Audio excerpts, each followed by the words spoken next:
दोस्तों बीपीएससी ने head teacher examination के लिए जो डीएलएड का सिलेबस निर्धारित किया है उसके अंतर्गत जो यूनिट 1 है उसमें मैंने आपको 4 टॉपिक की जानकारी दे दी है। दोस्तों उसका डिटेल और एमसीक्यू आपके बीच में रखा है। लेकिन दोस्तों चूँकि अब एग्जामिनेशन का डेट बहुत ही नज़दीक आ गया है तो इसको देखते हुए मैं आपको टॉपिक वाइज अब जो स्थिति है उसमें परिवर्तन करने जा रहा हूं, जैसा कि पिछले वीडियो में भी मैंने आपको बताया था। दोस्तों अब मैं टॉपिक वाइज आपको उसका एमसीक्यू बताऊंगा, जिससे वो आपका टॉपिक भी क्लियर हो जाएगा और आपकी तैयारी भी लगातार और तेज गति से होती चली जाएगी। तो चलिए आज टॉपिक नंबर 5 यानी कि शिक्षा, सामान्य अवधारणा, उद्देश्य एवं विद्यालयी शिक्षा की प्रकृति। दोस्तों इसका एमसीक्यू मैं आज आपके बीच में लेकर के उपस्थित हूँ। दोस्तों इसमें मैंने कोशिश किया है, जो ये सेट आपके लिए मैंने तैयार किया है उसमें इसके जो सभी पक्ष हैं उसको टच करने का प्रयास किया है, यानी कि ये जो पूरा जो चैप्टर है वो इसमें समाहित हो जाए, ऐसा प्रयास है मेरा। तो चलिए इस एक एक क्वेश्चन को ध्यान से देखते हैं। दोस्तों एमसीक्यू, शिक्षा, सामान्य अवधारणा, उद्देश्य एवं विद्यालय शिक्षा की प्रकृति। दोस्तों जैसा कि मैंने अभी आपको बताया कि जो प्रधान शिक्षक परीक्षा हेतु बीपीएससी ने जो डीएलएड का सिलेबस निर्धारित किया है उसके अंतर्गत जो यूनिट 1 है वो यूनिट 1 का ये टॉपिक नंबर 5 है। तो क्वेश्चन नंबर 1 है कि निम्नलिखित में शिक्षा की विभिन्न अवधारणाएं में कौन सम्मिलित है। अब देखिए इसमें कौन एक है या एक से अधिक है, इस पर हम लोग एक एक पॉइंट पर विचार करते हैं। अब देखिए जो ऑप्शन ए है, अब है शिक्षा मानव के विकास का प्रयास। बिल्कुल शिक्षा जो है मानव के विकास का प्रयास है। ऑप्शन बी देखते हैं, शिक्षा मार्ग प्रदर्शन है। बिल्कुल शिक्षा मार्ग प्रदर्शित करती है, तो ये भी सही नज़र आ रहा है, ये भी सही है। सी जो है कि शिक्षा व्यवहार का रूपांतरण है, तो शिक्षा बिल्कुल व्यवहार का रूपांतरण है। शिक्षा जो व्यक्ति ग्रहण करता है उसके व्यवहार में परिवर्तन होता है। अब एक अशिक्षित और शिक्षित व्यक्ति के व्यवहार में अंतर को देख करके आप समझ सकते हैं कि शिक्षा किस तरह से व्यवहार में परिवर्तन लाती है। तो ऑप्शन सी भी सही है। अब डी है शिक्षा उत्पाद है। बिल्कुल शिक्षा एक उत्पाद है दोस्तों, यानी ऑप्शन नंबर डी भी सही है। यानी यहाँ पर ये चारों ऑप्शन जो हैं वो बिल्कुल सही नज़र आ रहे हैं। तो जो सही जवाब होगा दोस्तों, यहाँ पर आप देखिए उपयुक्त में से एक से अधिक, यानी ऑप्शन नंबर ई जो आप यहाँ पर देख रहे हैं ये सही जवाब होगा। क्वेश्चन नंबर 2 है शिक्षा छात्र के शरीर और आत्मा में उस सब सौंदर्य और पूर्णता का विकास करती है जिसके योग्य वो है। यह कथन किसका है। अब यहाँ पर देखिए, यहाँ पर 5 ऑप्शन आपके सामने नज़र आ रहे हैं, जॉन ड्यूबी, प्लूटो, अरस्तु, फ्रेडसन, और सही जवाब जो है यहाँ पर वो होगा प्लेटो। कौन होगा? प्लेटो। अब दोस्तों क्वेश्चन नंबर 3 क्या है, किसने कहा कि शिक्षा मनुष्य की शक्ति का विशेष रूप से मानसिक शक्ति का विकास करती है। अब देखिए यहाँ पर भी 5 ऑप्शन है और 5 ऑप्शन में जो सही जवाब है दोस्तों एस मैकेंजी, प्रोफेसर ड्रीवर, ड्रमबिल, अरस्तु। तो तीसरा का जो सही जवाब है, अरस्तु ने कहा है कि शिक्षा मनुष्य के शक्ति का विशेष रूप से मानसिक शक्ति का विकास करती है। आपको इन सब चीज़ों को याद रखना पड़ेगा। क्वेश्चन नंबर 4 की ओर बढ़ते हैं। 4 क्या है, आपके विचार में शिक्षा के उद्देश्य होने चाहिए। अब देखिए यहाँ पर शिक्षा के उद्देश्य जो यहाँ पर आ रहे हैं, छात्रों को साक्षर बनाना पहला उद्देश्य। दूसरा, शिक्षा ग्रहण करने के बाद नौकरी, यहाँ पर ऑप्शन नंबर बी के अनुसार उद्देश्य। सी, छात्रों की मानसिक योग्यता का विकास। डी, बालकों का सर्वांगीण विकास। अब देखिए छात्रों का मानसिक योग्यता का विकास बिल्कुल शिक्षा करता है, लेकिन जो स्पष्ट है, जो बेहतर है, आपको उसी में टिक आउट करना है। अब देखिए यहाँ पर जो सही जवाब होगा वो बालकों का सर्वांगीण विकास होगा। बिल्कुल शिक्षा ग्रहण करने के बाद नौकरी ली जाती है, सही बात है, नौकरी भी एक शिक्षा का उद्देश्य होता है। साक्षर भी बनते हैं शिक्षा पा करके, लेकिन यहाँ पर ऑप्शन ई आपका नहीं होगा, क्योंकि जो सबसे सटीक नज़र आ रहा है वो है बालकों का सर्वांगीण विकास। तो 4 का डी जो है वो सही जवाब होगा। ऑप्शन जो मैं आपको बता रहा हूँ वो जिस तरह से आंसर है उसी आधार पर मैं आपको इन सब चीज़ों को बताते चले आ रहा हूँ। चलिए क्वेश्चन नंबर 5 के बारे में बात करते हैं। भारत में शिक्षा का प्राथमिक उद्देश्य है। अब देखिए प्राथमिक उद्देश्य यहाँ पर भी 5 ऑप्शन। अब राष्ट्रीय हित की सुरक्षा करना, नौकरी के लिए तैयार करना, हितकर ज्ञान देना, शैक्षणिक रूप से दृढ़ बनाना, प्राथमिक उद्देश्य की बात मैं कह रहा हूँ। अब भारत में शिक्षा का प्राथमिक उद्देश्य, अब यहाँ पर आप देखिए कि भारत आ रहा है, तो भारत यानी राष्ट्र। अब इसके अनुसार से राष्ट्रीय हित की सुरक्षा करना शिक्षा का प्राथमिक उद्देश्य है भारत में। अब चलिए क्वेश्चन नंबर 6 क्या है? 6 है कि निरंतर शिक्षा में पतन के लिए दोषी है। अब इसमें आप ऑप्शन देख रहे हैं और जो सही जवाब है दोस्तों, अब अराजकता, अनुशासनहीनता, राजनीतिक हस्तक्षेप, अध्यापकों में लुप्त होती कर्तव्यनिष्ठता, अभिभावकीय उदासीनता। तो निरंतर शिक्षा में पतन के लिए दोषी, और ये ऊपर जो आप देख रहे हैं आपको लग रहा होगा, तो मैंने आपको बताया ना पेडागोजी में आपको जो सटीक आंसर है वो आपको देना पड़ेगा, और इसका जो सही जवाब है क्वेश्चन नंबर 6 का वो सी होगा, अध्यापकों में लुप्त होती कर्तव्यनिष्ठा सबसे बड़ा कारण है शिक्षा के पतन का। अब क्वेश्चन नंबर 7 है कि वर्तमान में किस प्रकार की शिक्षा छात्रों तथा समाज के लिए लाभप्रद है। अब दोस्तों यहाँ पर ऑप्शन ए देख रहे हैं, रोजगार परक व्यावसायिक शिक्षा, विशेषज्ञता प्रदान करने वाली शिक्षा, प्रौद्योगिक का ज्ञान देने वाली शिक्षा, उसके बाद है कि नैतिक मूल्यों को उजागर करने वाली धार्मिक शिक्षा। उपयुक्त में से कोई नहीं, उपयुक्त में से एक से अधिक। क्वेश्चन एक बार फिर देखते हैं, वर्तमान में किस प्रकार की शिक्षा छात्रों तथा समाज के लिए लाभप्रद है, और इसका सही जवाब है दोस्तों वह है रोजगार परक व्यावसायिक शिक्षा। इस तरह की शिक्षा छात्रों तथा समाज के लिए लाभप्रद है, इससे छात्र का विकास होगा, समाज को लाभ मिलेगा। क्वेश्चन नंबर 8 है कि शिक्षा एक प्रणाली है जिसके अंतर्गत शिक्षक, बालक और पाठ्यक्रम आते हैं। यह कथन किसका है? देखिए यहाँ पर ऑप्शन ई मैंने टाइप करने में छोड़ दिया है दोस्तों, आप उसे यहाँ पर एक से उपयुक्त में से कोई नहीं, उपयुक्त में से एक से अधिक। तो देखिए शिक्षा एक प्रणाली है जिसके अंतर्गत शिक्षक, बालक और पाठ्यक्रम आते हैं। यह कथन किसका है? तो इसका सही जवाब है जॉन डेवी।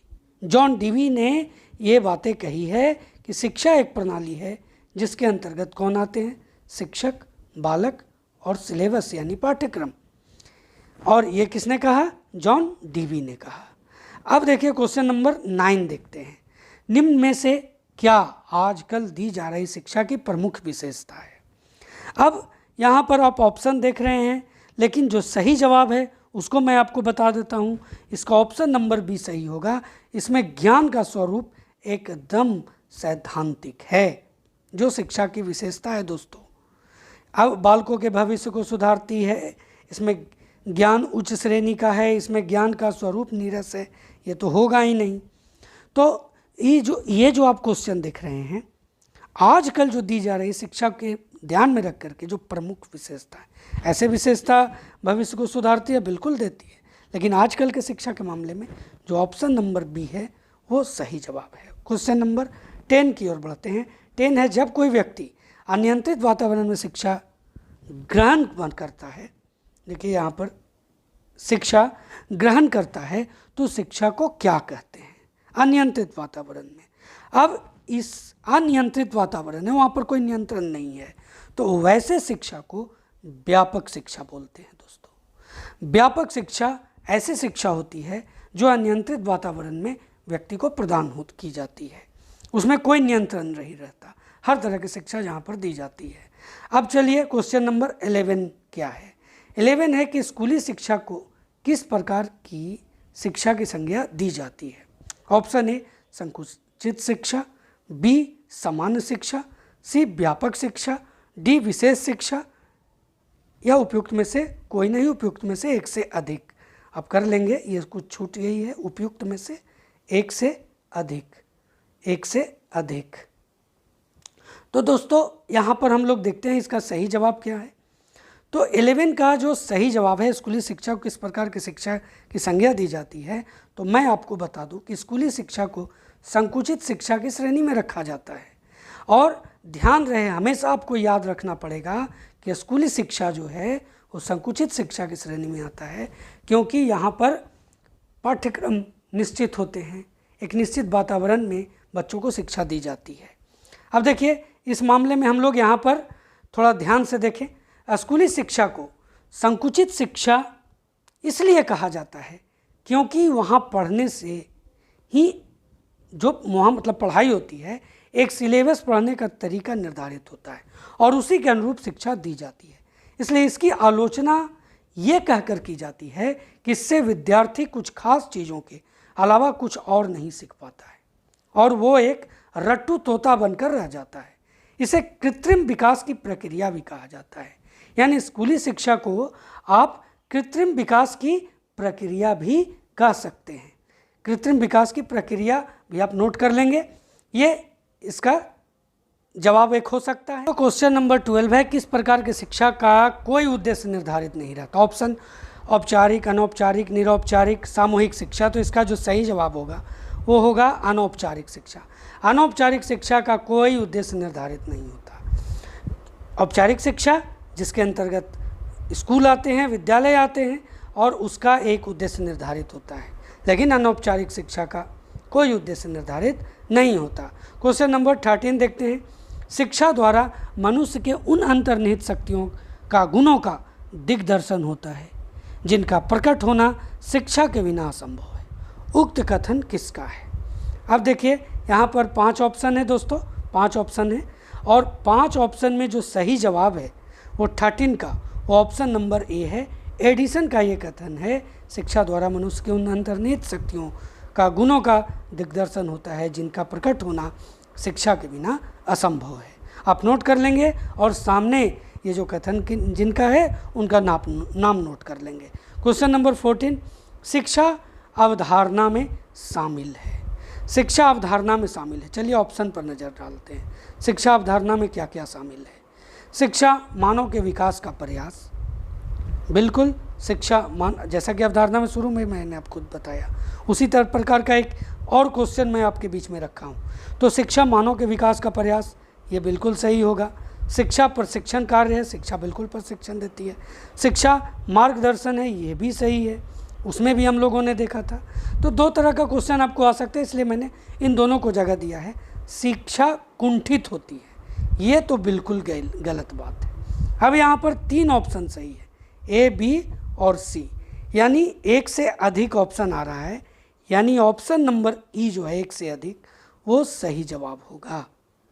तो अब क्वेश्चन नंबर 15 क्या है वो देख लेते हैं।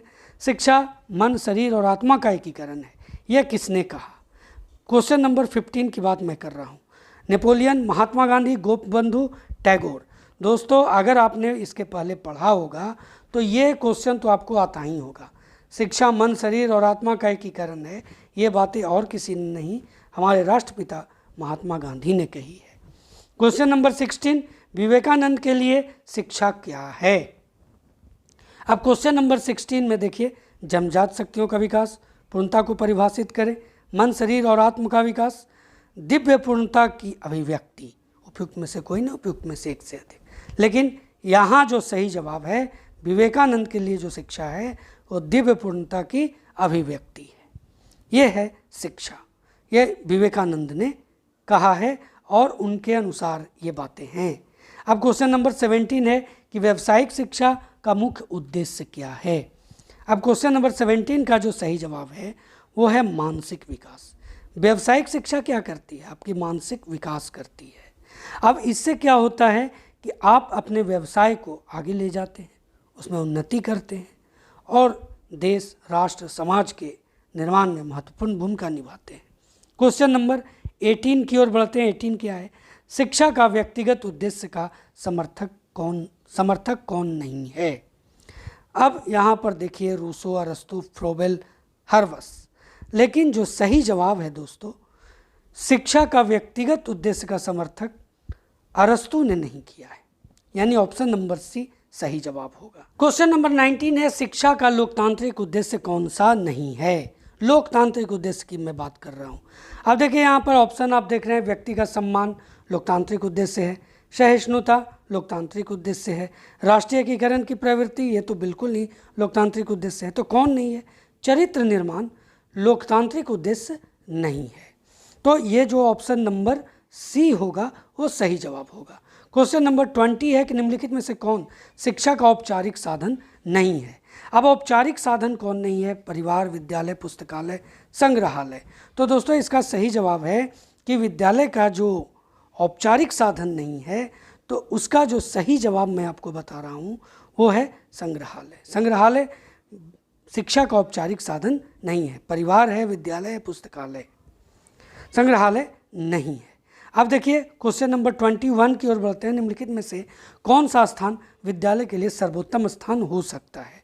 अब यहाँ पर ऑप्शन ए है प्रदूषण से दूर, शहर से बाहर, प्राकृतिक वातावरण में, छात्रों के लिए सुरक्षित एक क्षेत्र के रूप में। ऑप्शन नंबर ई है उपयुक्त में से कोई नहीं, उपयुक्त में से एक से अधिक। लेकिन इसका जो सही जवाब होगा ना, वो छात्रों के लिए सुरक्षित एक क्षेत्र में विद्यालय के लिए सर्वोत्तम स्थान हो सकता है। आज के समय में ऑप्शन ए का कोई औचित्य नहीं, शहर से बाहर ये भी नहीं, प्राकृतिक वातावरण में ये भी नहीं। अब प्रदूषण से दूर की बात है। अब जो जनसंख्या बढ़ रही है, जिस तरह की स्थिति हो रही है, अब विद्यालय को अलग ऐसे है, विद्यालय को प्रदूषण से दूर रखने की व्यवस्था की जाती है। लेकिन आज के दृष्टिकोण से देखा जाए तो सर्वोत्तम स्थान जो है वो है छात्रों के लिए जो सुरक्षित हो। अब उसके लिए छात्रों के लिए सुरक्षित प्रदूषण से भी दूर हो सकता है, शहर से बाहर हो सकता है, अब प्राकृतिक वातावरण में हो सकता है। लेकिन जो सही जवाब होगा वो ऑप्शन नंबर डी होगा, जो छात्रों के लिए अनुकूल हो। अब चलिए सुरक्षित क्षेत्र के रूप में क्वेश्चन नंबर 22 क्या है? तो समुदाय को विद्यालय में लाने के लिए कौन महत्वपूर्ण भूमिका अदा कर सकता है? समुदाय को विद्यालय में लाने के लिए प्रशासन बिल्कुल नहीं, शिक्षक संघ नहीं, समाज नहीं। कौन? तो अभिभावक शिक्षक संघ। ये ऐसा दोस्तों ऐसा संस्था है, मतलब कहा जाए तो ऐसा संघ है जो समुदाय को विद्यालय में लाने के लिए भूमिका निभा सकता है, अदा कर सकता है। क्वेश्चन नंबर 23, विद्यालय कैसी शिक्षा प्रदान करता है? अब देखिए विद्यालय कैसी शिक्षा प्रदान करता है। अब यहाँ पर ऑप्शन हम देखते हैं, अंतर्मुखी शिक्षा बिल्कुल नहीं, बहुमुखी शिक्षा होगा, सामान्य शिक्षा ये नहीं होगा, व्यवहारवादी शिक्षा। जो सही शिक्षा है, जो सही आंसर है वो है बहुमुखी शिक्षा। विद्यालय इस तरह की शिक्षा प्रदान करते हैं, हर तरह की शिक्षा जिसमें अंतर्निहित होती है। क्वेश्चन नंबर 24 है, बालक को शिक्षा प्राप्त करने का सबसे उत्तम स्थान कौन है? सबसे उत्तम स्थान, तो दोस्तों ये तो आप ऑप्शन देख करके सही लगा सकते हैं, और इसका जो सही जवाब है वो होगा विद्यालय। विद्यालय ही जो है सबसे उत्तम स्थान है बालक के शिक्षा प्राप्त करने की। अब क्वेश्चन नंबर 25 क्या है? तो निम्नलिखित में कौन सी संस्था विद्यालय में छात्रों की बुनियादी सुरक्षा आश्वासन की सिफारिश करता है? अब यहाँ पर सभी संस्थाओं के नाम हैं, विद्यालय संगठन, केंद्र सरकार, स्वास्थ्य संगठन, विश्व स्वास्थ्य संगठन यानी WHO, वर्ल्ड हेल्थ ऑर्गेनाइजेशन। उपयुक्त में से कोई नहीं, उपयुक्त में से एक से अधिक। लेकिन दोस्तों इसका जो सही जवाब है ना वो ऑप्शन नंबर डी है, यानी विद्यालय में छात्रों के बुनियादी सुरक्षा आश्वासन की सिफारिश करता है WHO यानी world health organisation. Option number जो डी है वो सही जवाब है।